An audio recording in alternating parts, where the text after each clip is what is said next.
Saludos and salutations, Broncos country, and welcome back into another exciting episode of Broncos Talk. And ladies and gentlemen, we have got a banger for you guys today. Unfortunately, what we thought was going to happen last week didn't happen. The opposite happened of what we wanted to. I cannot wait to talk to you guys about it because I'm pretty sure you guys have thoughts. I have thoughts. Bronco Libre has thoughts. And the thoughts have thoughts themselves. So make sure your food is warm, that your beer is cold, because you are not going to want to miss a single episode of today's show or a moment of today's show.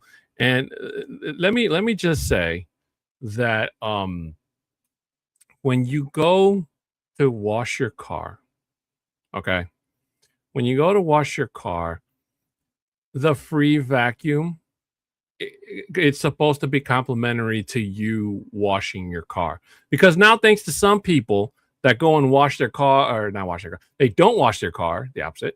They don't wash their car, they vacuum it, and then they jet, and now they're changing it around where you have to go through the car wash first, and then you can get the vacuum if you want. Otherwise, you're more than welcome to just drive off. So to those people, thanks for ruining it for everybody, because now it sucks.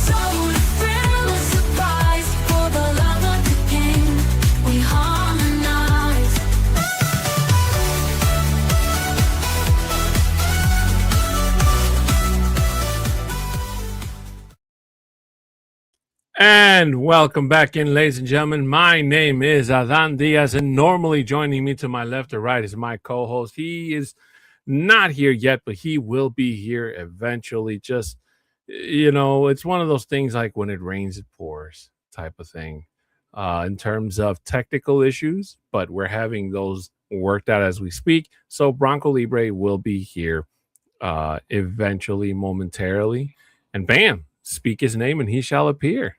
What's happening? See, you just have to speak it out and I come out in existence. Well, I was going to say either Bronco Libre's got technical issues, or if he's like me, he had to run to the bathroom. Yes. Now, I'm not saying to which one, but yes. But ladies and gentlemen, unfortunately, our Denver Broncos were not able to get their preseason victory at home in front of a very, very big crowd, Libre, at least from my couch. Look, not my couch, from my where I was watching. I was technically at work, but it looked a whole lot better than what they had looking forward to when they were in Atlanta the week before. And unfortunately, I know, Libre, you had plans that day. But it sucks because the Broncos were the talk of the town after that big victory against Atlanta. And then we kind of came in and things went south, and not in a good way. So we're going to talk about all that stuff. Plus, of course, you guys' favorite segment of the show, which is Broncos Overtime.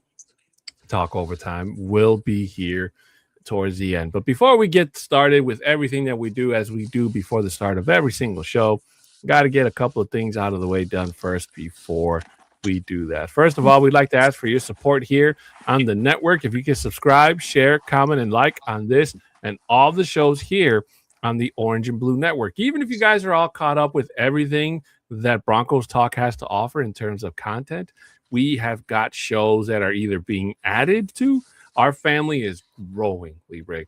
Like me at the buffet table, just getting bigger and bigger. And it's a beautiful thing to see. So help us spread the word out to Broncos country before the start of the season that we are here and we are not going anywhere. Your support is greatly appreciated.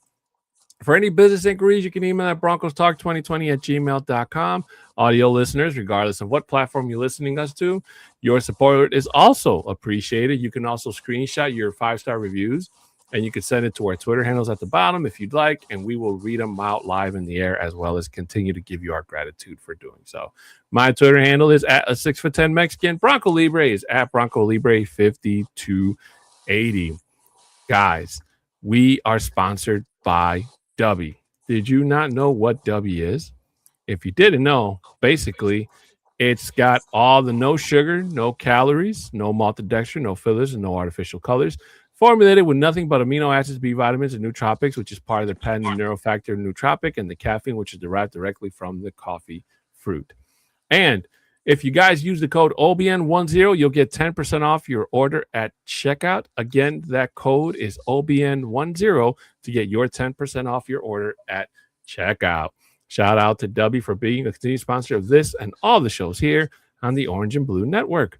Also, guys, we're sponsored by Lily's Beauty Salon, located at 11776 Kearney Way in Thornton, Colorado. 80233 is the area code. Their business hours are closed Mondays and Tuesdays, but they're open Wednesday through Saturday from 9:30 a.m. to 7:30 p.m. and Sundays from 9:30 a.m. to 5 o'clock p.m. If you're interested and you want to set up your own appointment, you can contact Lilly at 720-210-7996. Remember, it's appointment only. That number, once again, is 720-210-7996. Shout out to Lily's Beauty Salon for being a continued sponsor of this and all the other shows here on the Orange and Blue Network. Also, guys, in case you guys didn't know, we have our own Orange and Blue website now. It's orangeandbluenetwork.com, where you guys can come and check out and see all the blogs and stuff that all of your favorite creators are doing throughout the week. Even if you can't wait to talk to them before the start of their next show, come check us out, guys. We got something for everybody. It's where Broncos country is going to be and where you need to be too. So make sure you guys come check out the new orangeandbluenetwork.com. Also, guys, we're giving away Nick Bonito signed Nick Bonito mini helmet. When we reach 1,000 subs on YouTube, we will be giving this out. All you have to do to qualify and win is follow Orange and Blue Network on YouTube. And the most important part, besides that one, is to please make sure your profile is on public. If your profile is on private, you will not be able to be entered to win. Again, all you have to do is follow the network, and you'll be in to try to win a signed Nick Bonito mini helmet. Also, guys, schedule for the upcoming season. We've got you covered on Mondays and Fridays. Of course, all these times are in Mountain, so please keep that in mind. Orange and Blue Blitz comes to you Monday evenings. We got the Broncos Bros at 7 because the even Broncos Bro. On Tuesday, we have the flagship show, Nothing Around with Orange and Blue, coming in at 7. Wednesdays, before we go live at 6, we have the Mahai Sports Symposium for those of you that are not just Broncos fans, but Nuggets, Avalanche, and Rockies fans as well. They got you covered. And just before we go off the air and towards the end, we got the Wild Wild West podcast coming to you guys live at 7 Mountain Time. And then on Mahai Podcast, Thursday evenings at 7. Friday evening, we got Viva Los Broncos. Just a quick update for you guys. I know we have not been airing Viva Los Broncos for the last couple of weeks. We've had a lot of stuff happen. And unfortunately, the preseason for the Broncos has been on Fridays, which I don't think has ever happened before. So that's why we kind of took a step back from that to make sure Broncos Country watches with us. But we will be back next week on that Friday. Okay, so next Friday, Viva Los Broncos will make their long-awaited return back on the air. And then before every game day, 1 hour before, we got the Get Buck pregame show where the guys come together and talk about all the events and injuries and all the stats leading into that day's game. If you're not able to watch it, they got you covered too with the Bucking booth. Every game day, 5 minutes before kickoff, they go live. And then right after the end of the game, regardless of the result, you got the Buck Your Feelings postgame show. And, it's all the good, the bad, and the Bucky that they got going covered. And, of course, the Orange and Blue Fresh Squeeze, wherever there's breaking news in Broncos country, they will go live on the air, and they got you covered. So make sure you hit that live notification button on so that way you never miss a single moment of the action. Whew. And then we're only halfway through the week. And when I tell you I talk too damn much, I talk too damn much. We already know. I know. But Libre, before I give my thoughts, I want to hear your thoughts about what you saw in your perspectives. I'm pretty sure you saw the clips and the highlights game back like I did, since me and you weren't able to actually watch the full game live in its entirety. What were your thoughts as to what you saw? From what I saw, is our first team unit did phenomenal. That's all that matters is that first drive. So they went out there, they scored, and then that's all that we wanted to see. They are ready to go for this season. So, like, just came out just about 2 hours ago or so that Bo Nix is not going to play on Friday, which I'm sad because, like I mentioned, I wasn't there last Friday because I had a concert at Red Rocks, one of the best concerts you're ever going to see, especially there. What's that happening, Shy? Um, but uh, but no, it's from the highlights. I'm happy with what I saw. Being able to see Jalen Waddle with that catch and about 15, 20 yards out there. What's happening, Bucky?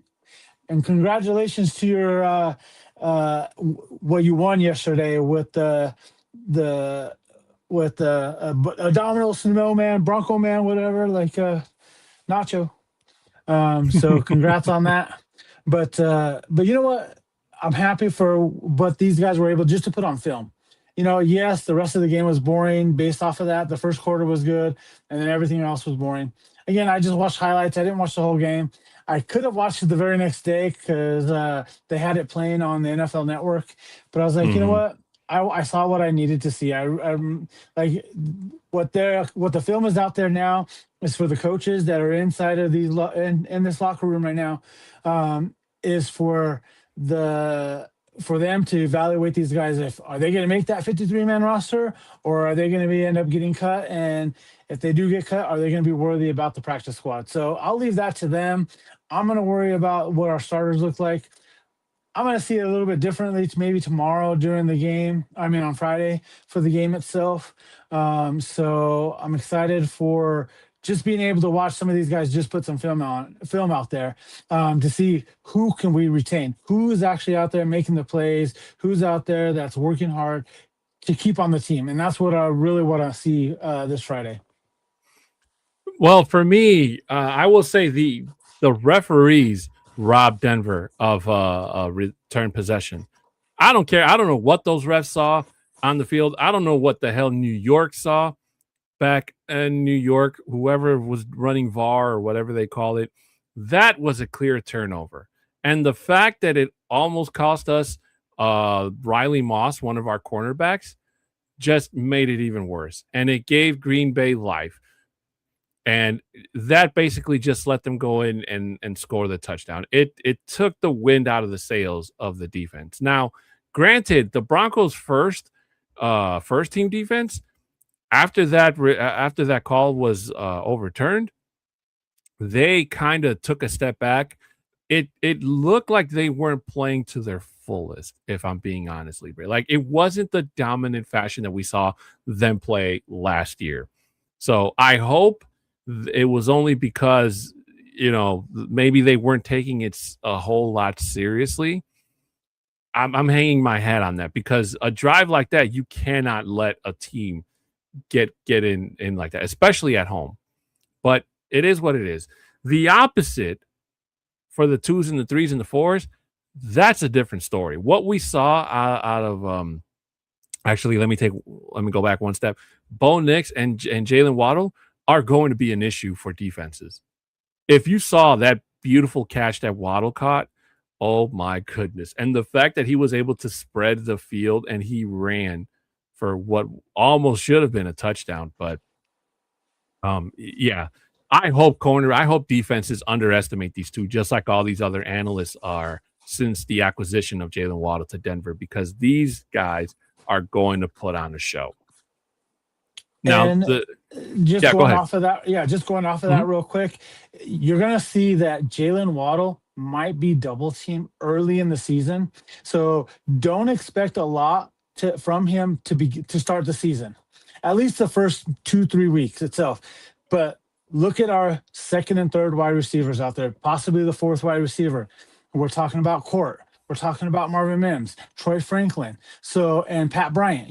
So look at these guys, and you're going to be able to see that these guys are going to get the numbers because teams are going to be zoning in on Waddle right away. So don't go out there and think that he's going to go out there and be a huge contributor these first several weeks. It's not going to be the case just because of that fact alone. So, but you know what? We're ready for it. And guess what? If they don't focus on him, they're going to be in a world of hurt to start it off right away. I agree. Shout out to you, Cindy. Thank you so much for being here. My high salute to you. It's a name that I haven't seen before, but Bronco Libre, so I trust you're a good person. Bronco, who was it again? Cindy McComb. Oh yeah, that's my coworker. Okay. Bo even said himself that he's a lot faster than he thought. He's going to have to work on getting the ball more in front of him. And again, those guys did great. They are not the issue, guys. Let's get that first and foremost. Our issue is our number 2s and 3s. I was literally going to come out here and say, hey, you know what? Maybe I was wrong about Jarrett Stidham. Especially after that game he put out in Atlanta. He put on a show. And granted, it was against 2s and 3s, but you better believe that championship game, unless the Broncos ever get to a Super Bowl with him on it, is going to be the highlight of his career, especially because he was the starter for that game. And again, on the other hand, even though it is a highlight, it was one that unfortunately he was not able to bring a victory to. But, I mean, for the status of a backup quarterback, you couldn't write it any better outside of not winning. But he also did not play very well. That interception that he threw, Libre, oh my goodness. Like, listen, I'm not good at Madden. I'm not the best player in Madden, but even I saw that one. So I don't know what Jared was looking in that instance, but the 2s and 3s for the defense also, I was expecting a whole lot better game from them, and Green Bay just came in and just put a whooping on these boys. Now, I did hear a rumor that supposedly our head coach was going to start this defense. I'm pretty sure most of the offense, the number 1s, are going to have the day off this Friday. But I did hear that supposedly the number 1s were going to start maybe a drive or two, hell, maybe even a quarter, just to kind of get that rust off, because that was unacceptable from all sides of the ball, Libre. And that's the kind of stuff that you need, the kinks that you have to work out right now in preseason, because when it starts to count and, when players have to go up to the podium, we're not going to start doing that blame game where it's like, oh, it's the coach's fault. It's David Webb's fault. It's Bo Nixon. Like, no. If you mess up, we need accountability now more than ever. That's exactly what we need. We need to step up and say, hey, if a certain department, if a certain part of the team does not do good, raise your hand and say, hey, that's on us. We need to do better. We need to be better. Yeah, I agree with you, but let me tell you, with the defense itself, I feel like, and it just felt off this year, and I mentioned this before, and typically, historically, during the beginning of a new season, especially during training camp, doing all that, guess what? The defense is always ahead of the offense, no matter what. I remember it in high school. I remember it when I played semi-pro, just seeing it here in the pros as well with the Broncos. But for some reason, this Broncos offense is just right at the top right there. This offense is already gelling. Look at what we brought back. How sad were we? How mad were we that the Broncos didn't do anything during the offseason besides re-signing some of these players that we had on the team and getting them back? And how mad was it that we did that? We were talking about it. We said it. We talked all about it. But guess what? They have that set up right now because they know this team. This team is great. They're just bringing back all the pieces together, and we're going to be able to. And that's why I feel like the offense is at that top level already. And I feel like we were better, that the offense is 2 steps maybe above our defense. our defense does need a little bit more work. We had a little bit more changes on the defensive side than we did on the offense. So with that being said, like I'm okay with not seeing Bo and seeing some of the starters on the offensive side. And let's get the work in here. And this is what this game is really for, is to get that work in, even if it's just for the half a quarter or whatever. They just need to get that work in, because now, like I mentioned, this is the final game that you check for these third, fourth, fifth, sixth, seven stringers, whoever's out there, to get film out there and to see if they're going to be part of the team or not. If we want them on this team or if we're going to get them on the practice squad. So I'm okay with the way that it's set up right now, and having that be where the offense needs a little bit more work for the starters as opposed to the offense. Let's go. I'm ready for this. This is what the excitement of football, and we're just a couple of weeks away from seeing it real live action with the season itself to start. I mean, and to kind of piggyback off this comment here by Cody Chepa, saying he agrees officials need to be better before the season starts too. There were parts of that game, Libre, where the referee almost blew the call he was trying to call. He either didn't know what the call was, which side committed the call, and like he kind of laughed it off at first. Like if you do one, like okay, I would let that slide. But when he kind of did it continuously, it's like, hey, bro, like this is, I know it's preseason, but this is the type of thing that you cannot screw around with, because if you get a call wrong, they are going to let you have it. And again, and I'm not just saying it because I'm a Broncos fan, but that clearly was a turn of possession. I wish that somebody would have explained it to me, like how the hell they saw that it wasn't. But that's definitely something that they need to get better. They need to work on going into the start of the season, because those types of calls, and as you saw, that gave the Packers new life because it stopped the clock. It stopped the momentum that the Broncos defense were building, and it gave them, it was like a momentum swing back to Green Bay. So those are the types of things that you cannot have happen unless it's something that's so obvious. I always thought that if there was not enough evidence to overturn it, that they would just, that whatever the call was on the field, it would stand. So that's what I was kind of betting my bottom dollar on. I was not expecting them to be, okay, you know what, it's overturned. Turns out it was an incomplete pass, or his foot was down, or his knee was down, or whatever it was. Basically, and not only that, but Riley Moss also possibly having injured ribs. So, and we're going to need Moss Monday Night Football. So don't expect to see him. Don't expect to see Riley Moss out on the field this Friday, even if the other starters do start, just to kind of more like as a precaution to make sure he doesn't further hurt himself. If he, I don't know, Lee Rab never had bruised. I'm guessing he's got bruised ribs. I think he's got broken ribs, because I think those are more like a. I think it's got a bigger timetable for a heel. No, absolutely, yeah. It sounds like it's just like how they call it, a bone contusion or whatever on the ribs. Oh, bone contusion. Yeah, that's really what it's called. It's like that's what it is. It's a bruise of the ribs, or like the bone. Like I don't know if you've ever had a bruised bone before, but that's what that is. But yeah, it's a lot harder. Like if you have broken ribs, it's harder for you to breathe, harder for you to move, and there's really nothing that they can do for you. They can't put you in a cast because it's your upper body. But I'm okay with him sitting down. He's going to be okay. He's going to be ready by week 1. The way we look at it, how many days are we out? We're about what? 2 weeks from today. 2 weeks from today? Yeah, 2 weeks from today. Oh, dang. No, because we play on Monday night. So. Oh, I thought you meant the start of the season. Sorry. No. Yeah. So 2.5 weeks from this Monday. Yeah.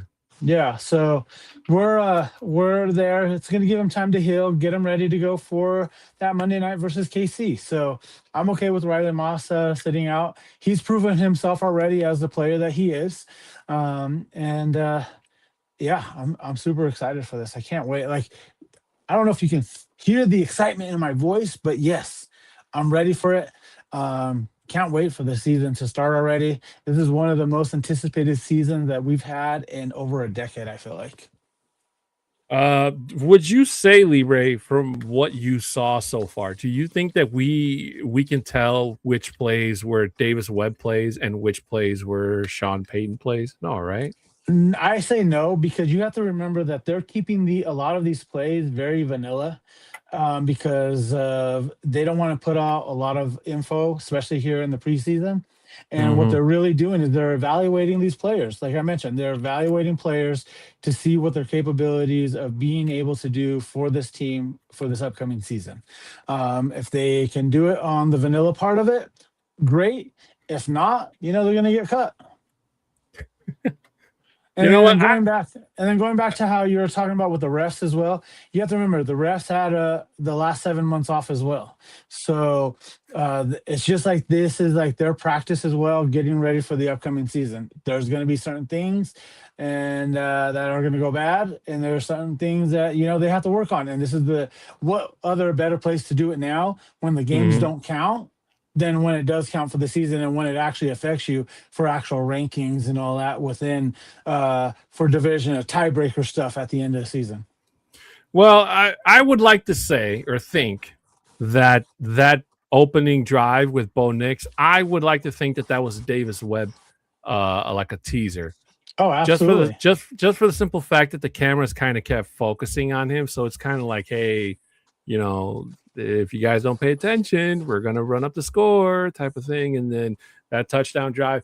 So of course I can't prove that. That's just my personal opinion, Yeah.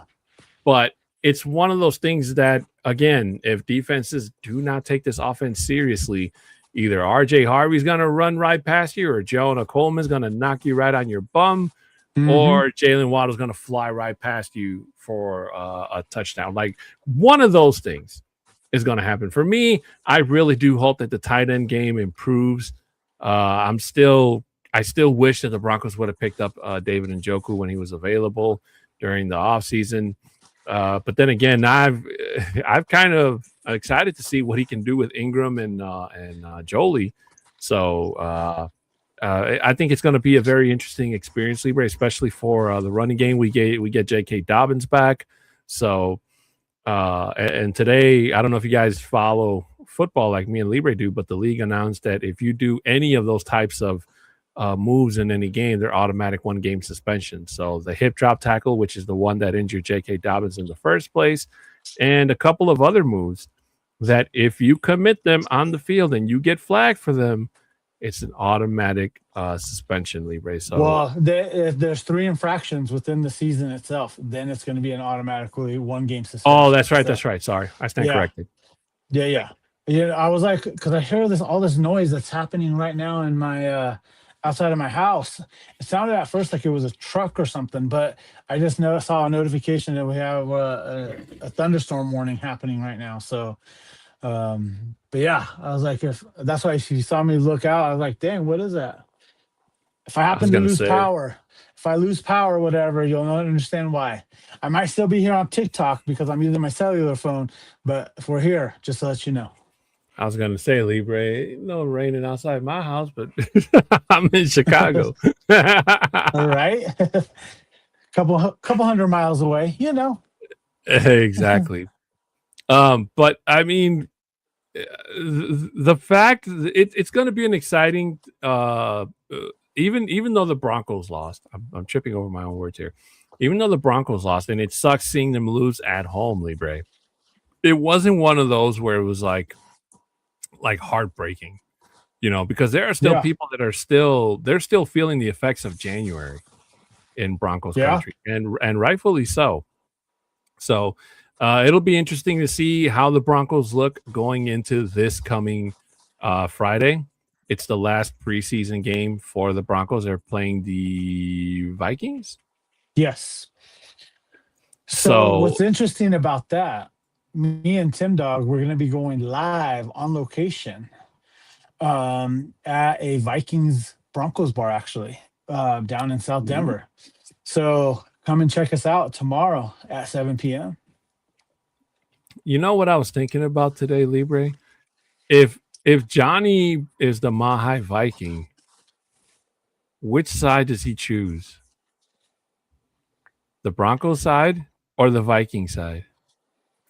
He's gonna be going to like he's probably gonna go like this: skull, orange and blue, skull, orange and blue. I mean, because if you think about it, Johnny dresses up as a Viking, so he's and the Vikings are dressed like Vikings. So it's True. like I don't know. It's one of those things where it's like I don't know if I could be around Johnny during that game because it's like I don't know if I can trust you, man. Are you gonna be a flip flopper? Yeah, exactly. like are you wearing anything purple under your orange and blue jersey? Like, come on, man. I think his duntarans, his chones. Or the amount of people that would stop him and be like, "You're wearing the wrong colors." Because I get that so much here in Chicago, Libre. Like, it's gotten annoying to a point where it's like, you do How realize come you have a that. bear? You need a bear, not a horse on your hat. Come on. No.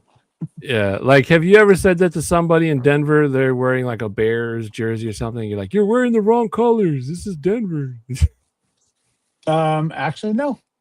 Because again, it's like it's very rare. I have one friend that I actually do know that is a Bears fan, but he doesn't support a lot of it. Like only during the football season he will, but when he's around me, he doesn't really support it a lot.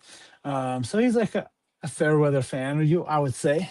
But no, seeing around town, like you have to remember, Denver is a lot. Like yes, it is a transient state where a lot of people from other places are here, but you don't Mm-hmm. see a lot of other fans that are here besides maybe Raider fans. That's really about it, and that's only because they're trying to be rebellious, and that's it.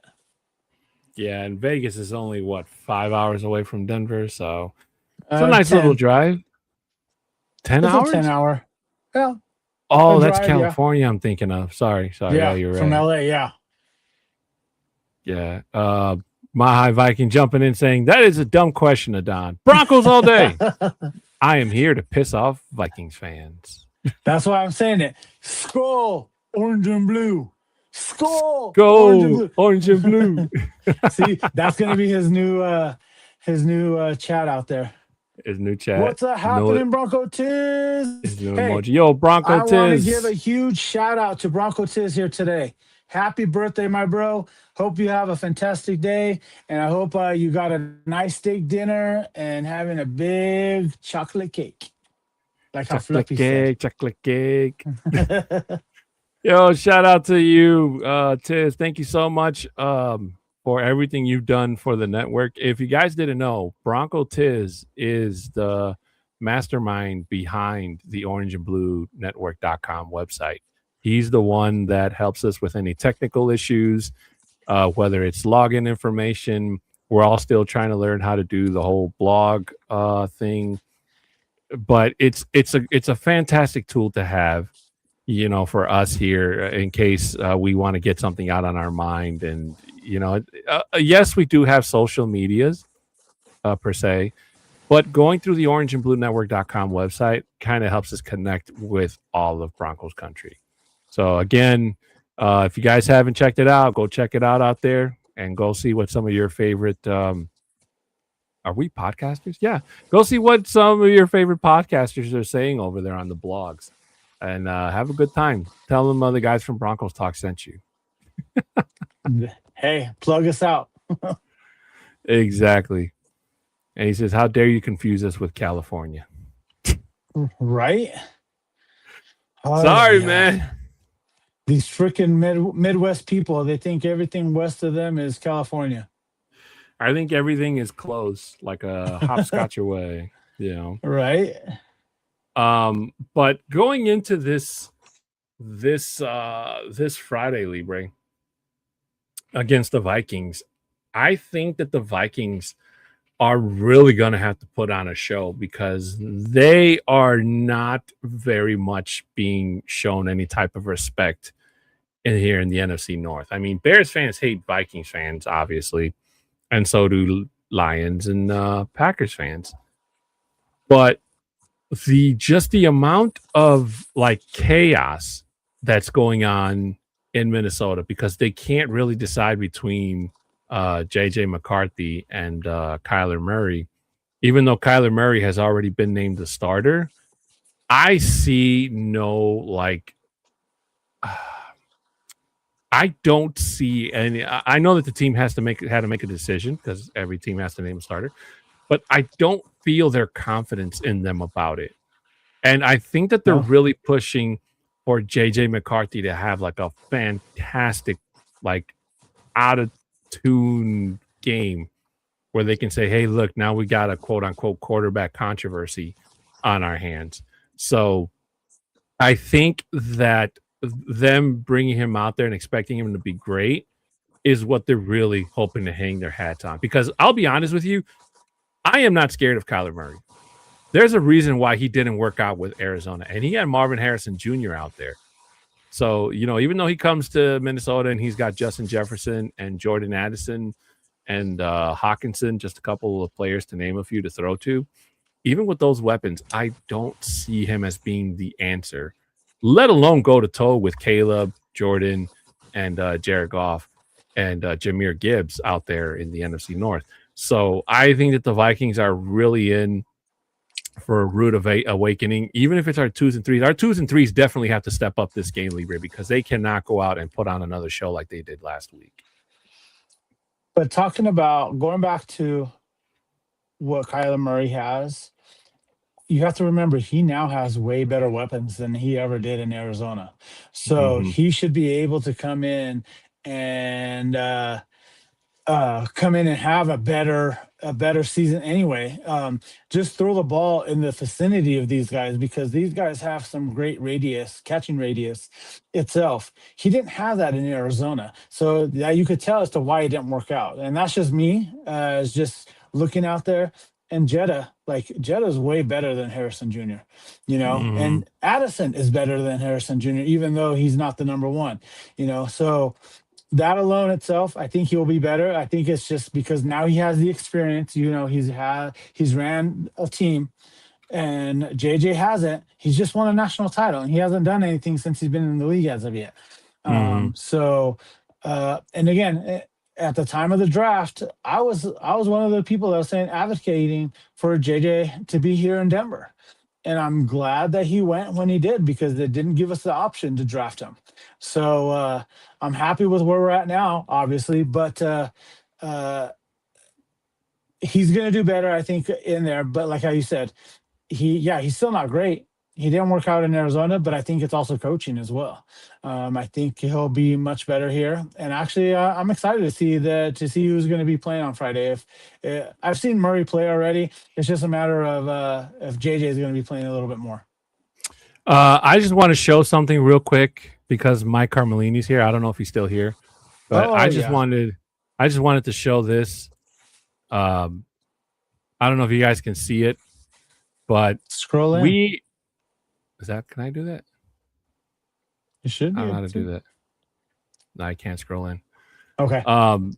But we basically made the top 20 once again. Orange and Blue Network is number 19 out of the top 32 podcasts in Broncos country. So round of applause to everybody in Broncos country for making that happen. And round of applause again for everybody at the Orange and Blue Network from being able to be the little engine right now, bro. Yeah, I'm serious, bro. From being the little engine that could, that started.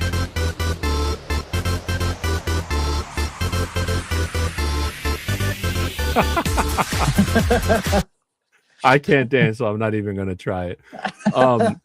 But thank you guys so much for making that happen. I'm pretty sure you guys have heard us tell the story of, how Orange and Blue started. It started with a dream with two guys, best friends that served in our military. And thank you to you guys for that. And, with the one dream, we are where we are today, an entire network where there's show after show after show after show. And the beautiful thing about this network is that we all share the same passion. So even though we probably may not be number one because the people above us are absolute juggernauts in their own form, and most of them came before us and what have you, to us here in the network, and this is, I'm saying this for me. I don't want to say I'm speaking for everybody, but we love what we do. We love being able to come and talk to you guys about Broncos football every other week, whether it's good or bad. But being able to come here and talk to you guys and not have a script about it, so we don't sound like something you'd hear on ESPN or NFL Network or any of those shows. Just telling you guys from our point of view as a fan, we love doing that. So whether we're one of the top 10 best, or we're in the middle, or we're at the bottom of the barrel, we will always continue to bring you guys the best content that we have available to the best of our ability, and hopefully you guys enjoy it. But again, thank you, Mike Carmelini, for having us in consideration and being amongst those other heavy hitters on that list. Get back and singing for a vomit! Just kidding.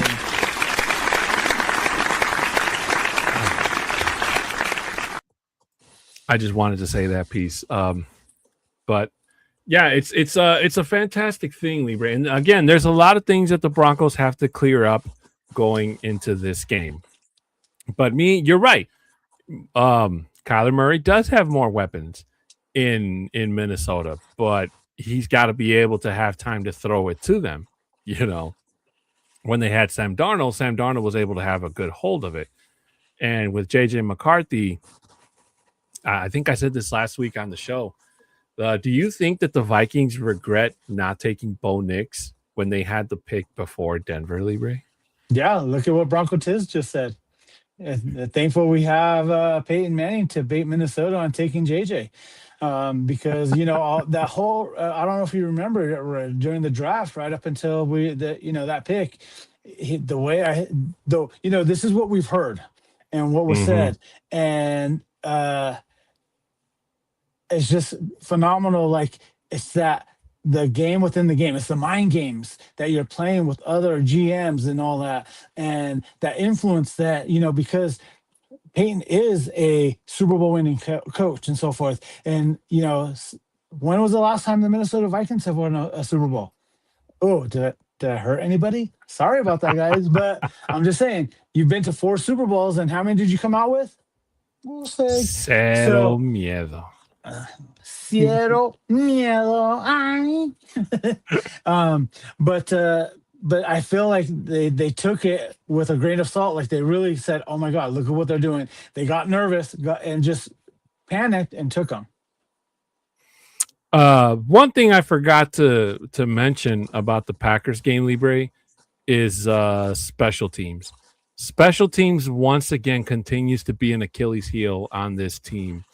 They after that touchdown run, they let that one guy get to the Broncos side of the field. And I think the punter was the one that probably made the save from keeping it from being a touchdown.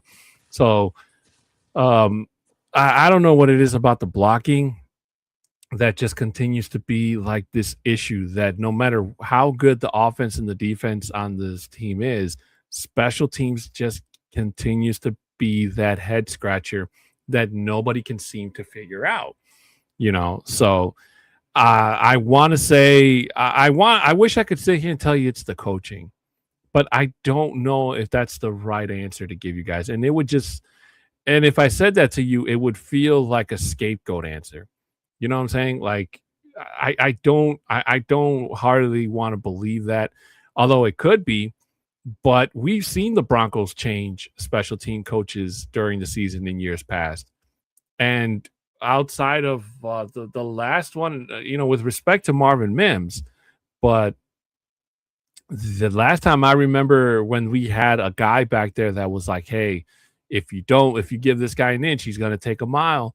And that was Trent Holiday. That guy had speed, and he could run like there was no tomorrow. And he was 100%. A guy that punters always tried to kick away from. Yeah. So we need to have a guy like that back out there to put fear into punters' hearts. And we need our special teams to step the hell up.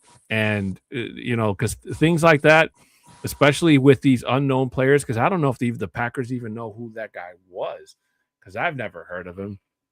So I don't know if he's one of those undrafted players that the Packers picked up during the offseason. Who knows?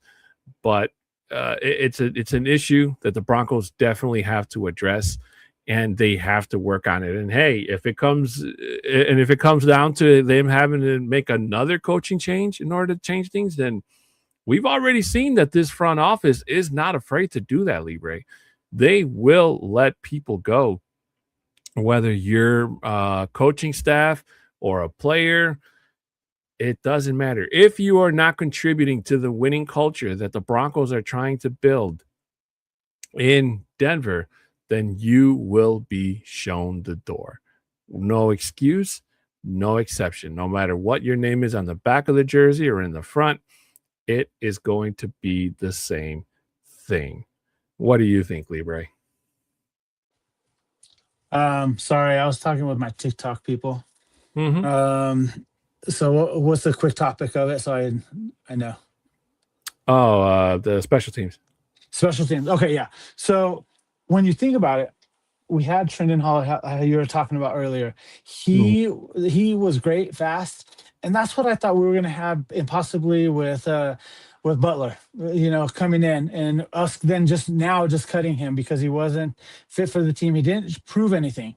He was out there when we were at practice, and at the last practice itself, he was out there retrieving punt returns, kick returns, and all that. And it's just like he didn't really fit in. It doesn't seem like he fit in with any of what was going on. And that could be where he may not be that type of player that is ready for this league. And it's proven. He might be great for the UFL. He's one of the top players in the UFL itself over the last couple of years itself. But he's not ready mentally, or he's there physically. He has a big body. He's very tall, but he's not there. And that's what I thought we were going to have in him this upcoming year, having that other type of wide receiver possibly in there, but he just didn't materialize for us itself. And one of the first couple of days, he was fine. Like, he was good. He was fast and all that, but it's just, I don't think mentally he was all there as well for this upcoming season. Bronco Tiz saying Mims is great. He probably helped Rizzy keep his job. I don't 100%.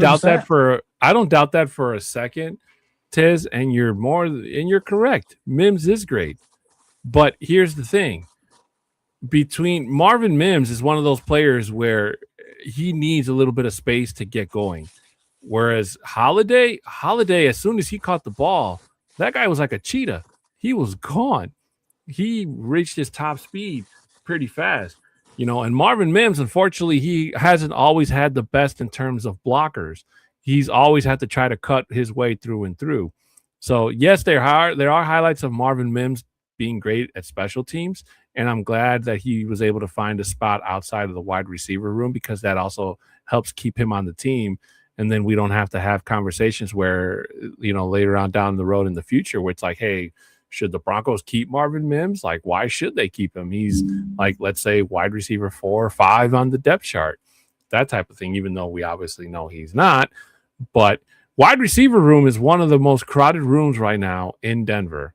So for those guys that are playing this week against Minnesota, they're going to have to step it up, Libre, because a lot of those guys are playing for a spot on a 53-man team.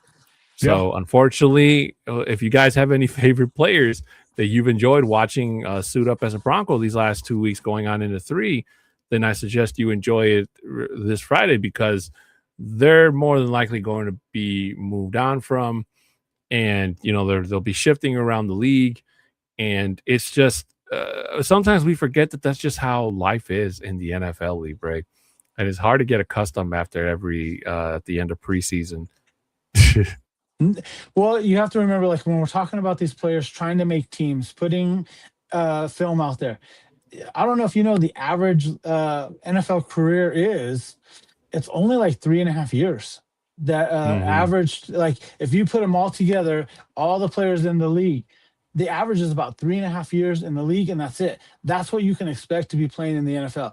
If you're good enough, you're lucky enough to be able to get a second contract, be able to get a third contract or whatever the case may be. But those are the special people. But if you look at every player that's ever signed, a lot of these players, like, especially they get drafted, like here in this last draft, how many of those are really truly going to be making teams on a second contract? Not very many. Their careers end real quick. Either you're showing up and you're showing out, or you're just done. And then that's what's crazy. That's the life expectancy of an NFL player is just about 3.5 years. Mm-hmm. Sidebar here, Libre. Did you see the videos or the photos of the new Broncos facility? Like, oh my God. I saw pictures and videos of it. When I tell you that the owners spared no expense to build this, it's almost like what rich people in a mansion would live in. I mean, everything you have to remember what they did is like they spent $175 million to build this training facility. And the way that they designed it with the comfort, with the players in mind. So where their main locker room is at, where they have all their stuff at, then it goes to like a cafeteria. Then it's like right next door to the weight room. And then like the cafeteria is just a little bit down the ways. And then it breaks off to meeting rooms and all that, to the individual position rooms itself. Then they have the big meeting room. And then not only like, I think there's like 3 levels to it as well. So like the upper level is for all of the Bronco front office people, that do all the marketing, the business stuff and all that. So but with it designed was with the players in mind and making sure that they felt comfortable and ready to go, that they don't have to go that far with it. But yeah, I saw that the very first week of training camp, because the Broncos had a drone footage that went throughout the whole facility that just went in there. I wish I was just being able to actually go in and actually view it, up close and personal with my own eyes. Besides it going through the videos or whatever they submitted or sent out. But yeah, I hope one day that they're going to allow us to do that. I know they probably won't do it during the season, because that's where the players are housed. That's what they're doing while they're in the facility itself. Maybe during the off season when the players are not there, let us do a quick little tour of of the facility itself, letting fans go in there and do that, because I would love to see what's in there, because it looks beautiful. It looks fantastic. Thoughts on Pro Bowl games, Libre? My thoughts on Pro Bowl games is we haven't had Pro Bowl games for a long time because they were flag football games. And I'm okay with them not having it anymore, because really, what were you really watching? You're watching these grown men playing flag football, which, yes, granted, here in a couple of years, we're going to have flag football in the Olympics, but we don't need players out there. The only thing that we saw during this last year, and we talked about it back in February when we did have the Pro Bowl, was we thought we were going to have a brand new wide receiver in Garrett Bowles, because he was out there catching touchdown passes, but honestly, I'm okay with it not having any more games attached with it. Some of the things that I do like would like to see if they would continue, not having the game anymore, but like having like the competitions, like the QB throwing, the running back running through obstacle courses or something like that. I'm wondering if those are all going away, because let me tell you, watching professional athletes, especially these guys, the best of what they do at their positions, and being able to watch their accuracy, being able to see their talent is awesome, especially with a lot of fans that can't be able to see them in the stadiums itself. To be able to do that, I think would be kind of nice to see that, and make it more of a traveling thing as well, now that they're doing with the NFL draft and like it's no longer in New York. But overall, like I love where it's at. The game was really boring, because like really when you watched it, it was like, all right, we're just watching it just because now there's no more football, between the end of the season and right before the Super Bowl. So it's like it's just a filler. But I'm okay with it.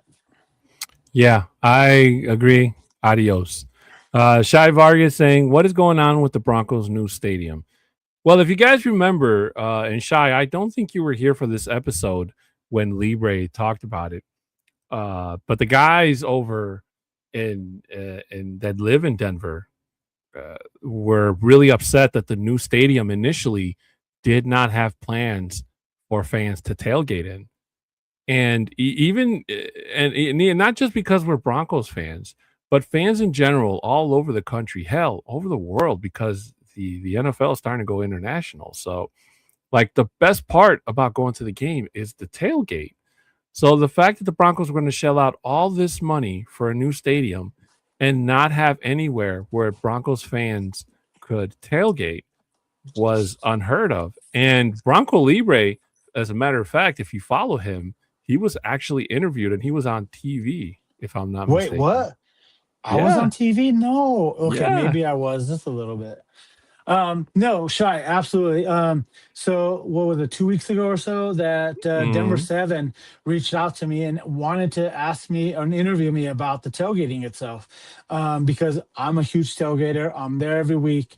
I do host one of the biggest tailgates for the week 1 of the season for all the fan groups that are coming up from Mexico. So if you're coming up, go to BroncoLibreTailgates.com, register, get out there. And this is going to be for all the games all season long. That just helps us to be able to provide food, drinks, the parking itself, just so that we're there and we get the securement there. So help us out, get us set up for all the games during the season as well. But for the Jags, we're hosting that. But again, that's the culture. So part of what Denver 7 was doing is that earlier in that week, the Broncos released the rendering of tailgating and the way that it looked like and the way that it was set up. So they wanted to reach out to fans who were out there with the perspective, who actually are tailgating, and what our thoughts were. So you have to remember, on the rendering itself and the way that it's set up, here's the stadium right in this area. And then a parking lot is right here where it's designated for tailgating. A little lot that has, they said it's about 1,000 spots, which is still too low. But between the stadium and that lot, they're going to be building structures between that. So now the way that the stadium's currently set now, you're right next to the stadium. The stadium's just right there. If you're doing that now, you're losing the ambiance of tailgating because now you're no longer right there. You're not next to the stadium. And that's what a lot of us are talking about, is being there. Another part of the rendering is they have it in between the middle of a street. There's a strip of grassy area going between 2 roads and having people parking on either side and tailgating. But it looked like it's about 3, 4 different 5 blocks going all the way down. But that's between buildings that they're going to be putting up, which is going to be housing. So you're going to be between apartments, condos, whatever they're going to be setting up in that area. First, are you going to make that available just to tailgaters? Second, if people are going to be parking there, you would think that the people living in that community would have that first option to be parking there. So that's a lot of questions that we still have at this point. Because, yeah, you might have us a good picture of us showing us parking and tailgating, doing all that. But you have people now living in that area. So they have cars, they do all that. And then they have the rendering of when it's not game day, when it's open to the public and you see families walking their dogs, doing all this stuff, So that's the concern. And again, we're still off from the actual itself. It's just a rendering. You have to remember that as well, because things between now until the time they actually start breaking ground and making that new stadium, things can change just like that. So it's just a matter of just bringing that concern just because they brought that up. But I do feel that the Broncos are going to be listening and setting this up. And funny thing that we talk about this as well, I met a guy that just came out and actually reached out to me after seeing the article itself from Denver 7 and me posting it on TikTok as well, that he is trying to now create this group of tailgaters to bring everyone together and so that we can reach out to the Broncos and say, hey, this is from us. This is what's needed, so that we can present that as well to them. I'm going to be meeting up with him actually on Friday, and we're going to be able to get together, talk about it a little bit more about the tailgate. And because I do, for Friday, I'm going to be wandering around and not having my own tailgate. we're going to be talking about all the other tailgaters that are out there saying, hey, please join us and let's get this tailgate group together so that we can bring up our concerns with the Broncos, because it don't seem like they're reaching out to the right people when they are talking about this is what we receive from Bronco fans. And with that, ladies and gentlemen, we have reached the end of regulation, which means it is now time to go into overtime. Let's go.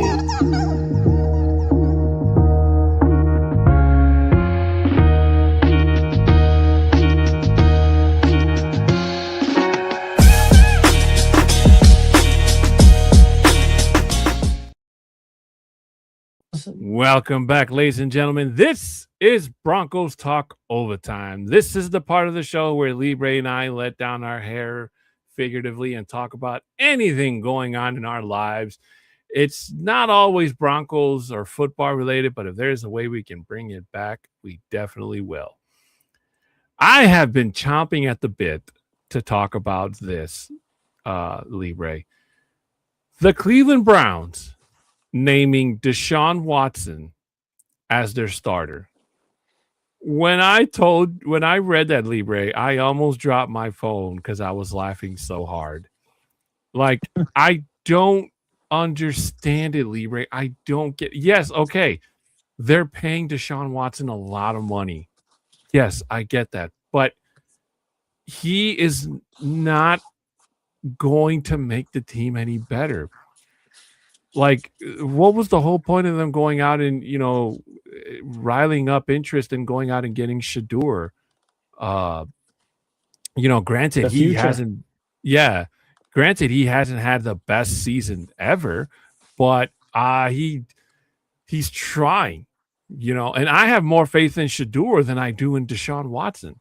Like, it's got to come to a point, guys, where the Browns have to just kind of have to clean their hands off of this. And when they do get out of the whole Watson saga thing, to just put it behind them, just like the Broncos did with Russell Wilson.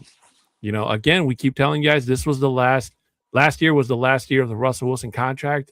It's officially done. The Broncos do not owe him a single penny anymore. And it got to a point where Russell didn't even try to go and be a backup somewhere. He just said, I've had a great career. I'll call it quits. But hey, never say never, because that man could always still suit up in case the team comes calling. So, but again, Deshaun Watson, since he got to Cleveland, was just terrible, Libre. And it's kind of weird seeing how we're starting to see that trend with certain players. Jaden Daniels is another player to watch, where last year he was completely terrible, and they're starting to call it the RG3 effect, where if Jaden Daniels has another bad season, you got to start asking the questions like, hey, is it the coaching? Is it the player? Like, who do you point the finger at at that point? So talking about Deshaun Watson going in there, like how you said, yes, they gave him all this money when they originally signed him. I don't think they have the cojones. Let me tell you, the cojones to cut him because of the dead cap money that's going to be on their books. They said, let's try to use him and abuse him while we're paying him, instead of him just sitting out and doing nothing and getting paid by us either way. This is something that is why the Browns are the Browns, and they are never going to win a championship this way. That just set them back so many more years. But I don't know if you saw the video after they announced Deshaun as the starter. Right away, the videos are coming out, the way that he threw the ball, and it is a flop. Like, he is not there at all. I don't know if it's because he's missed the last several years because of injuries and all that, or whatever. But I feel like they needed to make a decision. But if you look at the responses before they made that decision, especially during the game when Deshaun was being booed in Cleveland by their fans, and the disrespect that he gave out, it's like, man, I get more cheers while I'm on the road. I'd rather have 16 road games, than coming in here and getting booed. He goes, this is ridiculous. The respect that I'm not getting. And then Shador, after he was told that he wasn't starting, he goes, well, I got beat out. I'm humbled. I'm going to have to go out there and work a little bit harder. It's like that alone. I would rather have Shador as my quarterback than Watson itself. Just because Mhm. look at how you're handling yourself in the media. And Deshaun is going to do it to himself. Me and my son were just talking about this as well during the time that it happened. Like, trust me, Deshaun's going to be starting by, I'm going to say by week 5 or week 6. He'll be the starter for the season, for the remainder of the season, because Deshaun is either going to get injured again, or it's more of his lack there of actually playing ability. Going to go down this list of questions here. Adon, are you going to make it out for a game this year? Listen, I had initially planned to come out for the Kansas City game, but I ran into some setbacks. So I'm trying to work past those setbacks. Hopefully, I can get around them and I can still make that game. But I Bro, make did no you see what I sent promises. you? Yeah, You I see what saw I it. sent you on Instagram? Yeah. That game is the Vamos Broncos game, bro. I know it's the Vamos Broncos game. But hopefully I can still make it. Fingers crossed. Tiz coming in saying Jaden was hurt. Even before Jaden Daniels got hurt, Tiz, the man was not anywhere near where he was his rookie year.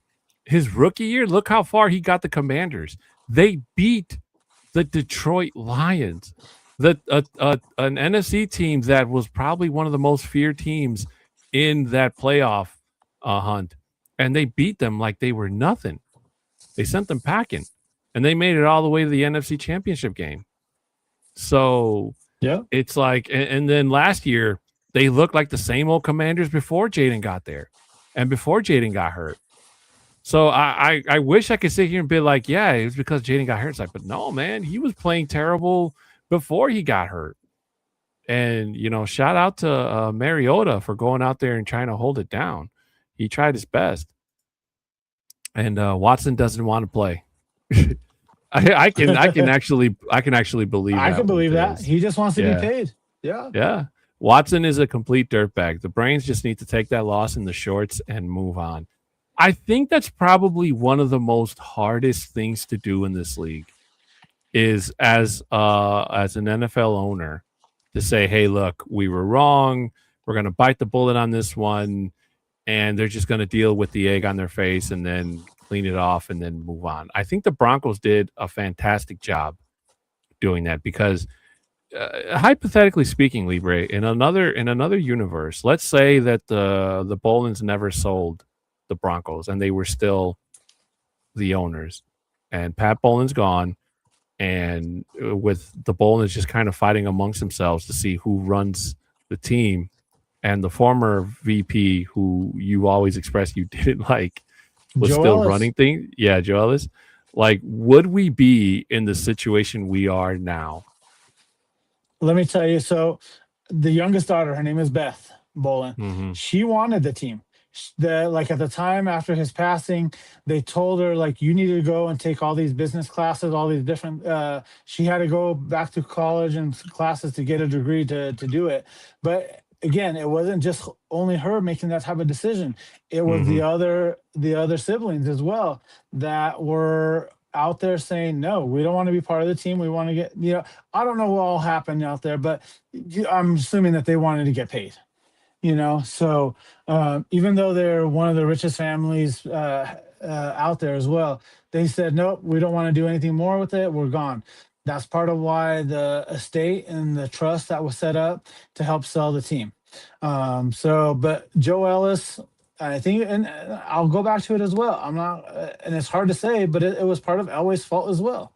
When he was there in the, being one of the executives, one of those guys that made the decisions. So, but ultimately, are we happy where we're at now? Absolutely, we're happy with this ownership group that we have now. And look what they've already done since they been in the league itself. Like how you were talking about how owners are afraid to say, yes, this was a mistake. And this, with Russell Wilson, you have to remember, it happened that year right before they took over. That we did all that. We gave them all that money because it was Joe Ellis and all that said, all right, let's just give them all this money. And like, if I was their owners too, it's like, I have nothing to do with you. I'm not with you. I'm not dedicated here with you because you're not quote unquote our guy when you talk about it. So let's cut you. We have the pocketbook to pay you, and we're gonna do this with a team that is gonna be built up with our players. And again, that was Sean Payton as well. And again, I don't think Sean Payton was in that deal. It was everything that was Joe Ellis and all that created all that. But I'm happy where we're at now because you see the growth and how fast we projected going up as well. I agree, Libre. But again, I think that the Broncos, I think that the Browns are totally messing up because if whose ever idea in that boardroom was to say, hey, Deshaun Watson can go toe to toe with Aaron Rodgers, Joe Burrow, and Lamar Jackson twice a year, when the last full game that Deshaun Watson played was against the Cowboys a couple of years ago and lost. Like, so you again, like this is going back to like you're taking a gamble. He played really well in Houston and that and so forth. So you're like, look at how well he played there. Let's take that gamble. And it's just anywhere that is any player that goes to other place. We talk about that with Greenlaw. We took a gamble with him. It was like a cheap gamble. It wasn't that expensive, but look what happened. But we also went with Hufanga. Look at, they have two different views and experiences, and they came from the same organization of the 49ers and came here. Hufanga loves it here. He loves the culture, what's going on. And because of what happened with Greenlaw, what happened with what his off the field issues were, this is part of why they had the two different experiences itself. Even though they came from the same organization, they knew each other, the brotherhood on the defensive side, but it's really taking the gamble on a player. Some are going to work, some are going to be bust. And it's just that gamble that you have to take with any guys. And that's what the Browns did with Deshaun. And right away, when it happened, all of that stuff started to come out. And again, is it because he got that guaranteed money, his full contract guaranteed, and all these women now saying, look, now he has this guaranteed this money, let's bring this all up. You know, he had 20 plus women that filed the claims against him, you know? So again, it's that as well. Like it's hard to decipher what's going to happen because at the time the Browns didn't know all this was going to happen. They said, all right, he's a great player, let's do it. You know, speaking of Dre Greenlaw, I don't know if I said it on this network, but he was doing an interview about a week or so ago with that 49ers. I think it was at 49ers camp. And the smugness that he was exhibiting from what I could hear as I was passing by, telling the reporters, kind of like looking his nose down at his time in Denver. And, you know, just talking about like everything that he said from the moment he left San Francisco to the moment he left Denver, like it all went out the door. And there was just like this arrogance from him as if Denver was the one that let him down, that shunned him. That was the feeling I was getting from his whole commentary. And it pissed me the F off. It honestly did, because it was kind of like, bro, if you really think you're and I know we're not supposed to curse on here, but if you really think you're the shit, you ain't the shit. Ask the 49ers to give you that same contract that you got from Denver next year, because you're still on Denver's dime this year. That's why the 49ers took you back. They're paying you damn near nothing, if I'm not mistaken. But yeah, I want him. I want him to go to the front office in January after the Niners are eliminated and say, hey, I want top linebacker money. Pay me what you're paying Fred Warner, who's the best linebacker in the league right now, arguably. And it's like, bro, like, okay, the Broncos cut you, but you did so much to get yourself cut. And yes, a lot of us in Broncos country weren't all happy with that decision, but we got over it quick because you let us down. You let the team down. And the fact that the front office, the coaching tried to cover for you every single week, Libre, we came on here and we repeated everything that Sean Payton told us. The hamstring, nah, we're week 2, week 3, week 4, week 5, short-term IR. The man didn't come back until damn near half the season was over, Libre. And when he did, it wasn't what we thought we were going to see out of Hufanga, where he was stopping the run or hitting like a missile. What we saw him do in San Francisco, no, it was all mellow. And his entire time he was gone, he got showed out by Justin Sternad and Alex Singleton. Those guys stepped up in his absence. You know, especially with everything that happened with Alex Singleton, his whole ordeal with his health, the man overcame that and still came and played his ass off. Mm-hmm. Like, yeah, they're going to give him a contract and you're going to be shown rocks. That man, you couldn't overcome a hamstring issue. That man, I'm not even going to say what he came, but if you follow Alex Singleton, you know what exactly he came over here, and he did not want to miss a single game. If it was up to him, he'd have been out there in his hospital gown playing. And that's the type of attitude and adversity that we want on this team. So miss me with that bullshit. No, I agree with you 100%. You have to look at the way he played as well, because he got penalized after a game, for rushing up to a ref. Like, granted, you're trying to protect your teammate or whatnot, but that type of hot-headedness that we do not need on this team. He's not part of the culture. And yes, we could have let you down, but you let us down first. First and foremost, like according to your comments, you let us down first, because right before the season, like you said, you injured yourself training or whatever the case may be. And then when you got on the field, you hurt us on the field. Like, it wasn't there for you here. Yes, there might have been things that you didn't like as a coaching staff here that you got away with the coaching staff in San Francisco. And because you weren't getting your way, that's why you didn't like it. And that's okay. We don't need you here. That's why the Broncos have no problem cutting you right away and saying, you know what? Go on. We don't need you here. Dre Greenlaw was garbage, said Shy Vargas. Hey, so just so you guys know, we all share the same. Shy knows. Yeah, exactly. If Shy said it, Shy knows. I would have just been fine if he just went to San Francisco and shut the hell up and say, hey, look, say what you're supposed to say. I'm happy to be here. Let's get back to work, blah, blah, blah. Cool. But to go out and kind of just trying to rub it in when you weren't even here for half of the freaking season and act like you were here since day one and you got hurt at training camp, bro. Like, and they tried to warn us, Libre. And and they tried to warn us. They're like, yeah, good luck. He's going to get injured. He's not going to play. Woo-woo. And we just thought it was 49ers being spiteful, the fact that he left. But they were actually onto something. So, like, it is just, like, it hurts the mind, Libre. It hurts the freaking mind. The other thing I wanted to talk about, Libre, was I didn't realize that Clayton, salutations. Thanks for stopping by. My high salute to you. Thank you so much for being here. That I forgot that McManus is no longer with the Packers. I think he's a free agent, right? I think so. Yeah. Because the Packers got a new kicker, and that guy, I got to tell you, that guy's got a leg. Well, they all have legs here in the Mile High City, bro. And that's the problem is when you come out here and test these new guys that have come out, like if you're here seeing them for the first time, and especially at Mile High, like it's not even, you can't even justify like really seeing it. Yes, granted, he probably has a great leg and all that, but you have to put a little asterisk behind it too, because again, you already know the thin air here.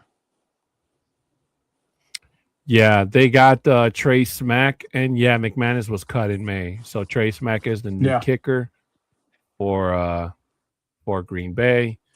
And because of that whole allegation thing, allegedly, to Brandon McManus, that's what AI is saying is the reason why the Packers moved down. But hey, that guy looked good. I got to give him credit where credit is due, Libre. So for a rookie, he's definitely going to have his hands full trying to kick in the NFL. We got Brandon Aubrey, who was the first kicker in my fantasy league that went. I got what in round one? I got Cam Little. No, not in round one, but he was the first kicker off the board. Okay. I showed Libre my my fantasy league roster. I think it was last week before we went live. Yeah. and I think Libre gave me a thumbs down. He thought it was terrible. It was booty. Like how Houston wanted some booty. Some booty, and they got some booty. They did get some booty. But I still get crap for my fantasy league. The people in the chat about picking Bucky Irving was my first round pick. I picked Bucky Irving over James Cook, and the reason I did that was because James Cook is a good running back. Don't get me wrong. But Josh Allen is, if I'm not corrected, either the leader or tied for the lead or one of the best, either one of those three, in terms of running in for touchdowns. So, and I kind of have a gripe with James Cook because he cost me a DraftKings bet where I could have won $200. I just needed him to run 10. I just needed him to run 10 more yards. 10 more yards would have won me my parlay. And I know it wasn't his fault. The coach pulled him, and the backup, I think his name was Davis something, ran for the rest of the game. And I got pissed off because I lost out on my parlay. So I took that out on him. So, but I think I'll be okay, Libre. I got Bucky. I'm trying to name off the top of my head. Bucky Irving. Bo Nix is my starting quarterback. I got Garrett Wilson, Zay Flowers. Who did I get as my tight end? Here. Yeah, just pull it up. Tell us. See. So everyone else can say, yep, that's booty. As booty. Yeah, I got Sam Latorta is my tight end. I got the Broncos defense, and Cam Little is my kicker. And Christian Watson is my wide receiver 2. So Garrett Wilson, the reason I picked up Garrett Wilson was because, Geno Smith is the quarterback for the Jets. But Geno Smith, even with being on a terrible team like that, Garrett Wilson is still going to be wide receiver 1. So he's going to get his targets. And while Geno Smith is more than likely going to have a bad game most of the time, I think that Garrett Wilson is just one of those players that if you throw the ball up, he'll come down with it. And I'm really counting on Geno to put the ball in his hands and get him to score. The other thing I will mention real quick is Libre. I don't know if you noticed, but there's been a lot of players during this offseason or preseason or what have you that have gotten hurt, or in some cases like seriously injured where they're like done for the season. So I don't know. I don't know what's going on, but I hope it clears out because I have not. There's a guy in our league who's like out of like most of his players are questionable to start week 1. So I've never seen that many Qs on players before. I don't know if that's just ESPN doing it as a precaution or if that's like a serious thing, but hopefully it clears out. And Bronco B was saying that's a 3rd place roster. If you didn't have Bo and Denver's defense, you would be at bottom of the barrel. Oh, definitely. I wholeheartedly agree with you, Bronco Beavis. I picked up Bo Nix in like the 6th, 7th round. I was the 12th pick out of 12 people. So I was dead last. So I was at the end of the snake. So I was able to get Bucky Irving and my other running back, Omari and Hampton. Because I wasn't gonna go the Genty route this year like last year. It backfired tremendously. So I think I'll be okay. Again, it's not 100% that it's going to be the same way every single week. You know, obviously it's going to change with roster changes or trades or what have you. But we're celebrating our 10-year anniversary this year, Libre. And for the last 10 years, I've been handing out fantasy titles to 10 different people, except for my brother, because my brother's won it twice. But this year, that means that you haven't won it then, right? Yeah, I've never won it. I have never won it. I'm the commissioner of my league. So, like, don't get me wrong. Being that's part of my duty as a commissioner is handing out the cash prize and the title. But like this year, I'm keeping it all to myself, man. I'm winning it all. And I'm telling you, if I ever win a fantasy championship, every single show, I'm going to have that title on my shoulder. On my shoulder or behind me or somewhere within earshot. It'll be the happiest day of my life. So my question for you is, how many times have you finished in last of these 10 years? Dead last? Never. Yeah. Last year Okay. was the first time I've ever gotten the lowest. I was in 11th place last year. I lost out to my I was only ahead of my nephew. My nephew came in dead last. But And that was he's his a first KC year. fan. Yeah.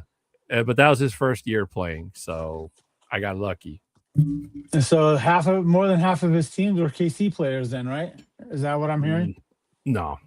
I'm just Hell kidding. No, dude, my luck last year, I won week 1 and I lost like 10 straight. And then I won another, straight. No in betweens. It was the worst Ouch. luck. In some of those weeks, I was up by like 5-10 points, and then my opponent just passed me up on Monday night. I was dealing with injuries. I had Genty. Genty wasn't doing anything. I traded Genty away. The players I got for him, Devontae Smith and the backup running back for the Commanders. I forgot what his name was. He wasn't doing anything for me. I had Derrick Henry, who won my cousin his fantasy championship the year before. And of course, last year when I got him, he decided to play like crap all season. And like my whole team was just not good, man. So I'm crossing my fingers and I'm hoping that I can bring a fantasy championship win to Broncos Talk and Viva los Broncos. So I'm going to be annoying and arrogant in 2 different languages, Libre.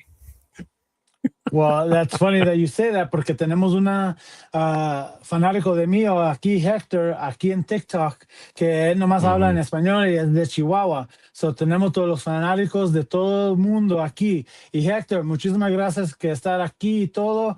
Y ya vamos a estar muy bien con este año con los Broncos. Y como estabas diciendo, Bonix va a tener el año de los años.